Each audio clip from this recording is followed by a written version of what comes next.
I've worked at a Subway store for 4 years now. Lame, I know, but it's great money, relatively easy, and I've truly made some lifelong friends whilst working here.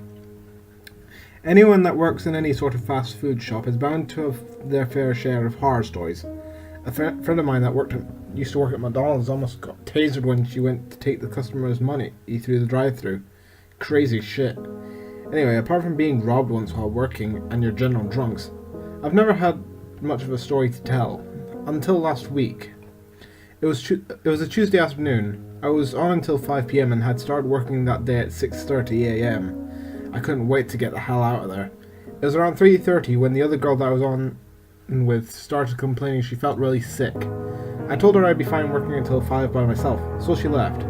We aren't supposed to do that, and I probably shouldn't have, but hey, what can you do? So she left and time trickled by. We were as dead as anything, so I got pretty excited when a customer walked on through. He looked like he was in his late 40s, had balding black hair and ridiculously thick glasses, and a very sad demeanour about him. I greeted him with the usual, "Hi, how are you today?" in the most cheerful tone I could muster. "Fine," was what he could manage to mumble out. "Aren't customers awesome?" He began ordering a sub, a process that usually takes me under a minute depending on how decisive the customer is. This particular customer, however, was choosing each and every aspect of his sandwich with such care it was like it was going to be his last meal in the world. After a 5-minute debate on which cheese he wanted, I whisked his sub into the toaster. I hate awkward silences during the toasting time, so I'd like to spark up conversation with the customers. I began asking how his day had been so far, and he told me that it was one of the worst days of his life. The day before, I too had experienced a shit kicker of a day. I began to retell my experience. How I started with a 10-kilogram box of chicken schnitzels falling on my head. How my phone fell out my work locker and the cold, hateful tiles obliterated the screen.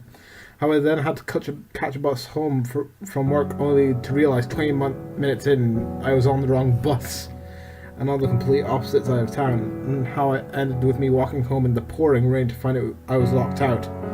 Real shit day. To my surprise, the grumpy, indecisive man was now howling with laughter with tears pouring down his face.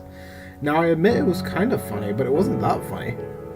Although I was glad to see he had some sort of happiness in him. I finished up his sandwich and he went and sat in the restaurant happily chomping away. 10 minutes later, he came up to the counter and asked if he could borrow a pen. I handed him one and he took a napkin and went back to his table. A further 10 minutes later, he returned with the pen and a note scribbled on a folded up napkin. He handed them both to me and asked me to promise him not to read the napkin until he was out of the shop and out of view.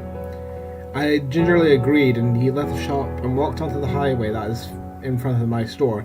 I watched his car screeched around him as he walked without a care in the world to the middle grass island that separated the two sides.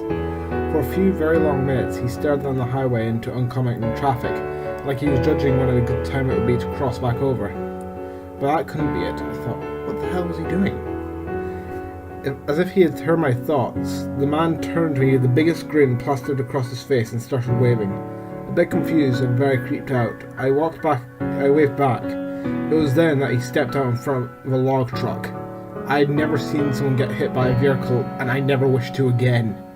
I shoved the napkin into my back pocket, leaped over the counter, and bolted outside. His body was lying 200 meters up the highway. People were screaming and crying. It was total chaos. I ran to him where a small group of people were gathered. I knelt down in front of his badly mangled body and immediately started bawling my eyes out. How is it that just five or so minutes ago that this man was standing in front of me, well and truly and not alive, and now he was dead and almost unrecognizable? It was then that I remembered the napkin. This is what it said. To my dear fellow human being, today I decided that it is going to be my last day on this horrid earth. It wouldn't be so horrid if my beautiful wife and daughter were still alive, but they're not. And today is the 1-year anniversary of their deaths. 1 fucking year since that idiotic drunk driver crashed into them at 110 kilometers at an intersection. They did not deserve to die that night. But they did. Since then I am not the same person. Hell, who could be? I'm just a shell of my former self. Most people don't bother with me anymore, and I know I come off as rude, but I really didn't think I had any positivity left in my life, in my soul. Until today, I hadn't laughed, or smiled for that matter, in a year. But you achieved the impossible. You made a sad old man cry tears of happiness. I wanted to thank you for that, for you have put me on cloud 9 and made me realize that life isn't all that bad, but this is truly what I want. I need to be with my daughter and my wife, and that is just what I'm going to do. So again, thank you for making my year and helping me leave this earth with a smile on my face. P.S. Great sub.